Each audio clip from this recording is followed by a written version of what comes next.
ಇದನ್ನ ಇಡೀ ಪುರುಷರ ವಲಯದವರು ಅಂದ್ರೆ ಆ ಸಮುದಾಯದವರೇ ವಿರೋಧ ವ್ಯಕ್ತಪಡಿಸಿದ್ದಾರೆ. ಎಲ್ಲರೂ ಅಂತ ಹೆಂಗೆ ಯಾವ ಆಧಾರದ ಮೇಲೆ ಉಲ್ಲೇಖ ಮಾಡಿದ್ರಿ?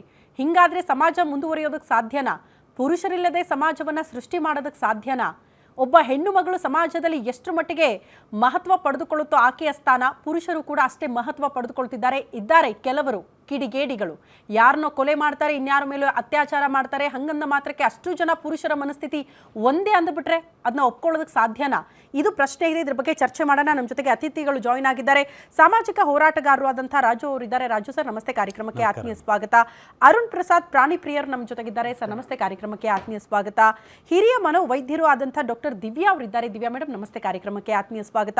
ಮಹಿಳಾ ಹೋರಾಟಗಾರರಂತಹ ಲಕ್ಷ್ಮಿ ಅವರಿದ್ದಾರೆ. ಲಕ್ಷ್ಮಿ ಮೇಡಮ್ ನಮಸ್ತೆ, ಕಾರ್ಯಕ್ರಮಕ್ಕೆ ಆತ್ಮೀಯ ಸ್ವಾಗತ. ನೇರವಾಗಿ ಮೊದಲು ನಾವು ಮನೋವೈದ್ಯರನ್ನ ಮಾತಾಡಿಸ್ಬಿಡೋಣ. ದಿವ್ಯಾ ಮೇಡಮ್, ಒಂದು ಕ್ಲಾರಿಟಿ ಕೊಡಿ. ಅಷ್ಟು ಜನ ಪುರುಷರ ಮನಸ್ಥಿತಿ ಒಂದೇನಾ? ನಾಯಿಗಳ ರೀತಿಯಲ್ಲೇ ವರ್ತನೆ ಮಾಡ್ತಾರೆ, ಅವರು ನಾಯಿಗಳಿಗೆ ಸಮ ಅನ್ನೋ ರೀತಿಯಲ್ಲಿ ರಮ್ಯಾ ಅವರ ಒಂದು ಟ್ವೀಟ್. ಏನ್ ಕ್ಲಾರಿಟಿ ಕೊಡ್ತೀರಿ ಅವರ ಮನಸ್ಥಿತಿ ಬಗ್ಗೆ?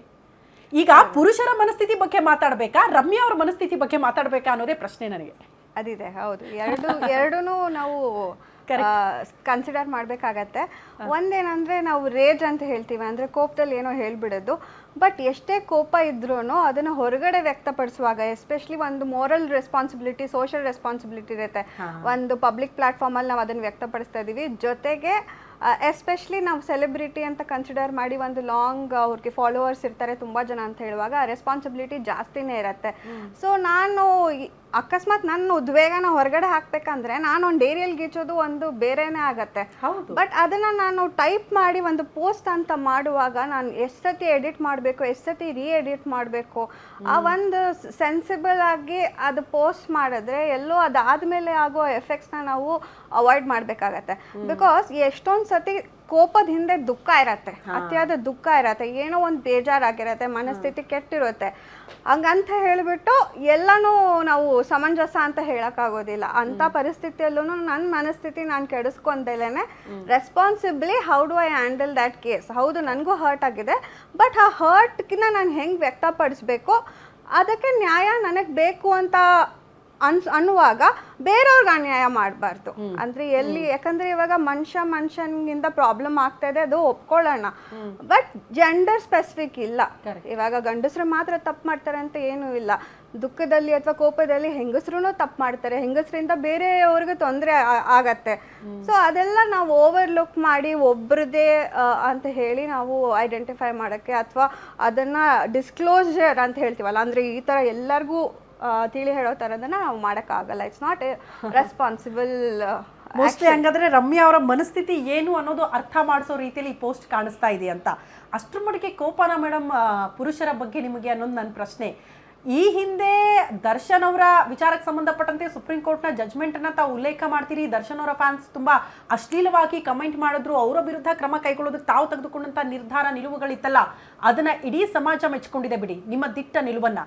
ಹಂಗಂದ ಮಾತ್ರಕ್ಕೆ ಅಷ್ಟು ಜನ ಪುರುಷರು ಅಶ್ಲೀಲವಾಗಿ ಯೋಚನೆ ಮಾಡ್ತಾರೆ, ಅಷ್ಟು ಜನ ಪುರುಷರು ಕೂಡ ಅತ್ಯಾಚಾರ ಮಾಡೋದಕ್ಕೆ ನೋಡ್ತಾ ಇರ್ತಾರೆ, ಅವ್ರ ಮನಸ್ಥಿತಿನೇ ಹಂಗೆ ಅಂದ್ಬಿಟ್ರೆ ಅದನ್ನ ಒಪ್ಕೊಳ್ಳೋದಕ್ಕೆ ಸಾಧ್ಯನಾ ಅಂತ. ಒಂದು ಕಾಲ ಇತ್ತು ಪುರುಷ ಪ್ರಧಾನ ಸಮಾಜ ಅಂತಿದ್ರು, ಬಟ್ ಈಗ ಸಮಾನತೆ ಬಂದಿದೆ, ಕಾಲ ಬದಲಾವಣೆ ಆಗಿದೆ.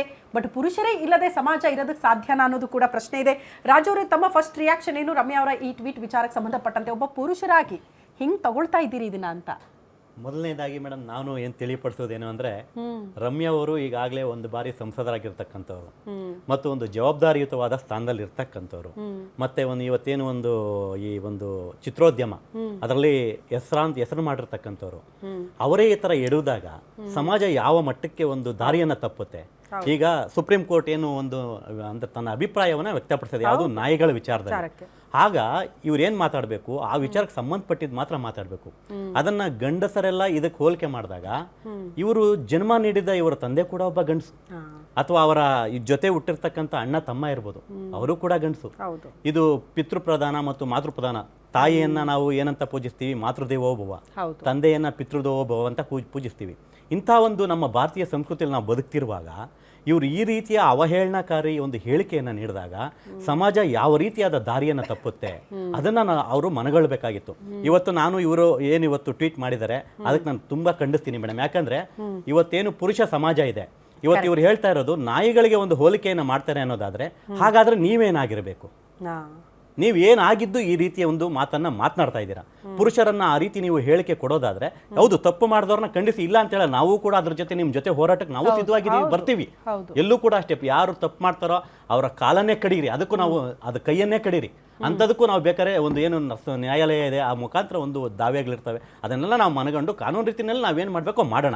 ಆದರೆ ನೀವು ಇವತ್ತೇನು ಒಂದು ಮಾತನ್ನ ಟ್ವಿಟ್ಟರ್ ಮುಖಾಂತರ ತಮ್ಮ ಅಭಿಪ್ರಾಯವನ್ನು ವ್ಯಕ್ತಪಡಿಸಿದಿರಿ, ಅದು ತುಂಬಾ ಮುಂದಿನ ದಿನಗಳಲ್ಲಿ ಈ ಒಂದು ಪುರುಷ ಸಮಾಜ, ಇವತ್ತು ನೀವು ಲಾಸ್ಟ್ ಟೈಮ್ ನೀವು ಒಂದು ಸಂಸದರಾಗಿ ಗೆದ್ದಾಗ ಪುರುಷರು ನಿಮ್ಗೆ ಮತ ಹಾಕಿಲ್ವಾ? ಪುರುಷರು ಇಲ್ಲದೆ ನೀವು ಗೆದ್ರ? ಹಾಗಿದ್ರೆ ನಿಮ್ ಪುರುಷರು ಇಲ್ಲದೆ ಇರ್ತಕ್ಕಂಥ ಯಾವ್ದಾದ್ರು ದೇಶ ಇದ್ರೆ ಹುಡ್ಕೊಂಡು ಹೋಗಿ ನೀವು ಅಲ್ಲಿ ಬದುಕಿದ್ರೆ ಸೂಕ್ತ ಅಂತ ನಾನು ಹೇಳಿಕ್ಕೆ ಇಚ್ಛೆಪಡ್ತೀನಿ.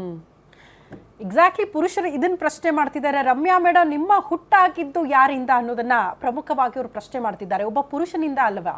ನೀವು ಸಂಸದರಾಗಿ ಆಯ್ಕೆ ಆದಾಗ ಅರ್ಧಕ್ಕರ್ಧ ಜನ ಪುರುಷರೇ ನಿಮಗೆ ಓಟ್ ಹಾಕಿ ಗೆಲ್ಸಿದ್ದಲ್ವಾ? ಅದನ್ನ ಕೂಡ ಮರೆತು ಬಿಟ್ರ?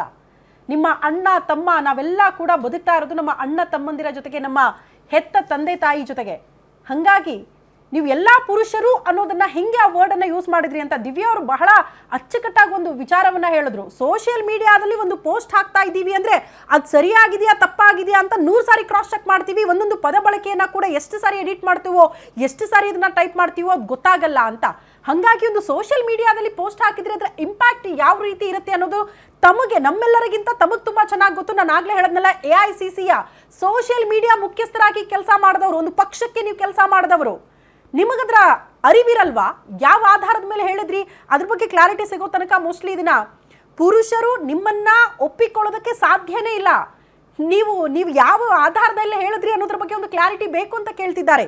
ಅರುಣ್ ಪ್ರಸಾದ್ ಅವರೇ, ತಾವು ಪ್ರಾಣಿ ಪ್ರಿಯರು, ಪ್ರಾಣಿಗೆ ಅತಿ ಹೆಚ್ಚಿನ ಮಹತ್ವ ಕೊಟ್ಟವರು, ನಾಯಿಗಳ ವಿಚಾರಕ್ಕೆ ಸಂಬಂಧಪಟ್ಟಂತೆ, ಅದನ್ನ ರಕ್ಷಣೆಗೆ ಸಂಬಂಧಪಟ್ಟಂತೆ ಸುಪ್ರೀಂ ಕೋರ್ಟ್ ಒಂದು ಅಭಿಪ್ರಾಯ ವ್ಯಕ್ತಪಡಿಸುತ್ತೆ. ಬಟ್ ನಾಯಿಗಳ ಮನಸ್ಥಿತಿ ಬಗ್ಗೆ ಕೆಲವರು ಮಾತಾಡುವಾಗ್ಲೂ ಕೂಡ ಕೋಪ ಬರುತ್ತೆ. ಸರ್, ನಾಯಿಗಳಿಗಿರೋ ನಿಯತ್ತು ಮನುಷ್ಯರಿಗಿಲ್ಲ ಅಂತ ಎಷ್ಟೋ ಸಾರಿ ನಾವೇ ಹೇಳ್ತೀವಿ. ಆ ಮನಸ್ಥಿತಿ ಪುರುಷರದ್ದು ಕೊಲೆ ಮಾಡ್ತಾರೆ, ಅತ್ಯಾಚಾರ ಮಾಡ್ತಾರೆ ಅಂದ್ರೆ ಏನರ್ಥ ಅಂತ ನೋಡಿ. ಒಂದು ಬಂದು ರಮ್ಯಾ ಅವರು ಹೇಳಿದ್ದು ಅದು ನಾವು ಸೀರಿಯಸ್ ಆಗಿ ತಗೊಳ್ಳೋಕ್ಕಾಗಲ್ಲ. ಯಾಕಂದರೆ ಅವರು ಒಂದು ಯಾವ ರೀತಿಯಲ್ಲಿ ಹೇಳೋದ್ರಿಂದ ಅಂದರೆ, ನೋಡಿ ಇವಾಗ ಸುಪ್ರೀಂ ಕೋರ್ಟಲ್ಲಿ ಏನಾಯಿತು, ನಾಯಿ ಕಚ್ಚುತ್ತಾ ಇಲ್ವಾ, ಅದು ನಮಗೆ ಹೆಂಗೆ ಇದಾಗೋದು, ಬೆಳಗ್ಗೆ ಕಚ್ಚುತ್ತಾ ಅಂತೇಳಿ ಜಡ್ಜ್ಗಳು ಇದು ಮಾಡಿದ್ರು. ಯಾರ ಮೇಲೆ ಹೇಗೆ ಯಾವಾಗ ಅಟ್ಯಾಕ್ ಮಾಡುತ್ತೆ ನಾಯಿಗಳು ಗೊತ್ತಾಗಲ್ಲ ನೋಡಿ. ಅದು ಸಹ ನೋಡಿ ಕ್ಲಿಯರ್ ಆಗಿ ಜಡ್ಜ್ಗಳು ಸುಪ್ರೀಂ ಕೋರ್ಟಲ್ಲಿ ಇರಬೇಕಂದ್ರೆ ಸ್ವಲ್ಪ ಅವರು ಬ್ಯಾಕ್ಗ್ರೌಂಡ್ ಸ್ಟಡಿ ಮಾಡಬೇಕು. ವರ್ಲ್ಡ್ ಹೆಲ್ತ್ ಆರ್ಗನೈಸೇಷನ್ ಅವರು ಯಾವ ಟೈಮಲ್ಲಿ ಯಾವ್ಯಾವ ಸ್ವಭಾವದಲ್ಲಿ, ಇವಾಗ ನಾಯಿ ಮರಿಗೆ ಹಾಲು ಕೊಡ್ತಾ ಇರೋ ಟೈಮಲ್ಲಿ ನಾವು ತೀಟೆ ಮಾಡಬಾರ್ದು, ಊಟ ಮಾಡ್ತಾ ಇರ್ಬೇಕಂದ್ರೆ ತೀಟೆ ಮಾಡಬಾರ್ದು, ಮತ್ತು ನಮಗೆ ಫ್ರೆಂಡ್ಲಿ ಇಲ್ದಾರೆ ನಾಯಿನ ಬಾಯಿಲಿ ಅಂತೇಳಿ ಮುಟ್ಟಕ್ಕೆ ಹೋಗ್ಬಾರ್ದು. ಯಾಕಂದರೆ ಎಲ್ಲ ಇದು ಇರಲ್ಲ, ಸ್ವಭಾವಗಳು ಅರ್ತಿರಬೇಕು. ಇವಾಗ ನಾವು ರಮ್ಯಾ ಅವ್ರು ಹೇಳಿದ್ರು ನೋಡಿ, ನಾವು ಅಷ್ಟೊಂದು ಸೀರಿಯಸ್ ಆಗಿ ತಗೊಳ್ಳೋಕೆ, ಯಾಕಂದರೆ ನಮ್ಮ ಹಿಂದೂ ಧರ್ಮ ನೋಡೋದಂದರೆ ನಾಯಿ ಕಾಲಭೈರವ ಸ್ವರೂಪ.